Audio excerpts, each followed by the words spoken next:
শ্রদ্ধেয় শিক্ষক মণ্ডলী ও সম্মানিত ভিউয়ার্স, টেক আইটি ইউটিউব চ্যানেলে আপনাকে স্বাগতম। নৈপুণ্য অ্যাপ ব্যবহার করে শিক্ষার্থীদের পিআই ও বিআই মূল্যায়নের যে কার্যক্রম সেটি শুরু হয়েছে, অর্থাৎ শিক্ষার্থী মূল্যায়ন কার্যক্রমটি শুরু হয়েছে। এই মর্মে একটি নোটিশ প্রকাশ করা হয়েছে। নোটিশটি আপনারা দেখতেই পাচ্ছেন যে 1/12/2023 তারিখ থেকে নৈপুণ্য অ্যাপে পিআই ও বিআই ইনপুটের নির্দেশনা অনুসরণ প্রসঙ্গে এটি একটি নোটিশ। তো দিক নির্দেশনা কিছু দেওয়া হয়েছে এই নোটিশের আলোকে, সেটি আমরা দেখছি। মূল্যায়ন বিষয়ক অ্যাপ নৈপুণ্য ব্যবহার সংক্রান্ত যে গাইডলাইন, সেটা হচ্ছে নতুন জাতীয় শিক্ষাক্রম 2023 অনুসরণে শিক্ষার্থীদের শিক্ষণকালীন ও সামষ্টিক মূল্যায়নের তথ্য সহজে সংরক্ষণ ও স্বয়ংক্রিয়ভাবে রিপোর্ট কার্ড প্রস্তুত করার উদ্দেশ্যে তৈরি করা হয়েছে নৈপুণ্য মূল্যায়ন অ্যাপ। শিক্ষার্থীদের মূল্যায়ন সংক্রান্ত কার্যক্রম সুষ্ঠুভাবে সম্পন্ন করার উদ্দেশ্যে সারা দেশে শিক্ষা প্রতিষ্ঠানের প্রধানগণ নৈপুণ্য অ্যাপের ওয়েব ভার্সনে বিভিন্ন ব্যবস্থামূলক কাজ সম্পন্ন করবেন এবং বিষয়ভিত্তিক শিক্ষকগণ মোবাইল অ্যাপ এর শিক্ষার্থীদের পারদর্শিতা নির্দিষ্ট পিআই ও আচরণিক নির্দেশক বিআই গুলোর তথ্য প্রদান ও সংরক্ষণ করবে। শিক্ষার্থীদের মূল্যায়ন কার্যক্রম শেষ হলে পরবর্তীতে বিষয়ভিত্তিক ট্রান্সক্রিপ্ট ও রিপোর্ট কার্ড স্বয়ংক্রিয়ভাবে তৈরি করা যাবে। অর্থাৎ যে সিস্টেমটি প্রস্তুত করা হয়েছে, এই সিস্টেমের আলোকে কিন্তু সেই ক্লাস টিচার যারা আছে, বিষয়ভিত্তিক যে শিক্ষকরা আছে, সহজেই কিন্তু স্বয়ংক্রিয়ভাবে তাদের ট্রান্সক্রিপ্ট যে মূল্যায়ন, সেই ট্রান্সক্রিপ্ট, বিষয়ভিত্তিক ট্রান্সক্রিপ্ট এবং রিপোর্ট কার্ড যেটি, সেটি কিন্তু স্বয়ংক্রিয়ভাবে প্রিন্ট করতে পারবেন।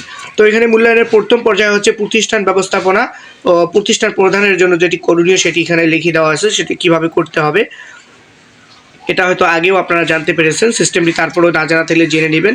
তারপরে এখানে বিশেষ একটি দ্রষ্টব্য দেওয়া হয়েছে, যেসব প্রতিষ্ঠানের ইন নাম্বার নাই তারা মাধ্যমিক শিক্ষা অফিসারের সাথে যোগাযোগ করলে তাদেরকে 7 ডিজিট বিশিষ্ট একটি ইউজার আইডি প্রদান করবে। সেটি কিন্তু প্রতিষ্ঠানের ইন নাম্বার নয়, তবে এটি কোনো ইন নাম্বার নয়, বরং এটি একটি সিস্টেম জেনারেট নাম্বার। তো এই নাম্বারটির মাধ্যমেই তারা লগ ইন করবে এবং শিক্ষার্থীদের তথ্য ইনপুট করবে। লগ ইন করতে কোনো প্রকারের সমস্যা হলে যে নাম্বারটি এখানে দেওয়া আছে, হেল্পলাইন নাম্বার, এই নাম্বারে যোগাযোগ করে সেই সমস্যার সমাধান করতে হবে। তো লগ ইন করার পর যে করণীয় সেটি এখানে দিয়ে দেওয়া আছে। লগ ইন পরবর্তী করণীয় যেগুলো, এগুলো দিতে হবে যে ব্রাঞ্চ ব্যবস্থাপনা, শিফট ব্যবস্থাপনা, ভার্চন ব্যবস্থাপনা, সেকশন ব্যবস্থাপনা, শিক্ষক ব্যবস্থাপনা। তো কার কাজ কীরকম, কীভাবে করতে হবে বিস্তারিত আছে, এগুলো আপনারা পড়ে নেবেন। শিক্ষার্থী ব্যবস্থাপনা, এই অপশনে প্রয়োজনীয় তথ্য দিয়ে সেকশন ভিত্তিক শিক্ষার্থীদের এককভাবে যুক্ত করুন। আবার নির্ধারিত সংযুক্ত এক্সেল ফাইলের সাহায্যে ফরম্যাট অনুসারে তথ্য দিয়ে একাধিক শিক্ষার্থীর নৈপুণ্যতে যুক্ত করতে পারবেন। এক্ষেত্রে প্রথমে এক্সেল ফাইলটি ডাউনলোড করে নিন এবং সকল তথ্য দিয়ে আপলোড করুন। এই প্রক্রিয়ায় সকল শিক্ষার্থীর তথ্য আপলোড করতে হবে, অন্যথায় মূল্যায়নকালে শিক্ষার্থীদের তথ্য পাওয়া যাবে না।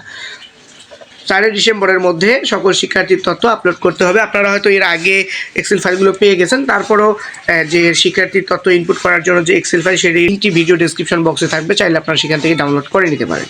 এর পরের পর্যায়ে যেটা চাচ্ছে, দ্বিতীয় পর্যায়ে হচ্ছে শিক্ষণকালীন ও আচরণিক মূল্যায়নের তথ্য ইনপুট ও বিষয় শিক্ষকের জন্য যেটি করণীয়, এটি এখানে আপনারা দেখতেই পাচ্ছেন যে বিষয় শিক্ষকরা যেভাবে করবে। অর্থাৎ প্লে স্টোরে কিন্তু অ্যাপটা এখন পাওয়া যাচ্ছে। বিষয় শিক্ষক যারা আছে, প্লে স্টোর থেকে অ্যাপটা ইনস্টল করতে হবে। যেভাবে কাজটি করতে হবে হুবহুভাবে দিয়ে দেওয়া আছে। এই বিজ্ঞপ্তিটি অনুসরণ করে আপনারা সকলে এই কাজগুলো সম্পন্ন করতে পারবেন।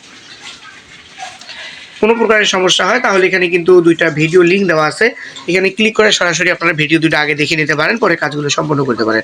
সুবিধার জন্য বিজ্ঞপ্তিটির লিঙ্ক ভিডিও ডেসক্রিপশন বক্সে থাকবে, সেই লিঙ্কটিও আপনারা ডাউনলোড করে বিস্তারিত পড়ে নেবেন। শিক্ষা সংক্রান্ত সকল আপডেট পেতে চ্যানেলটি সাবস্ক্রাইব করে সাথে থাকবেন। ধন্যবাদ।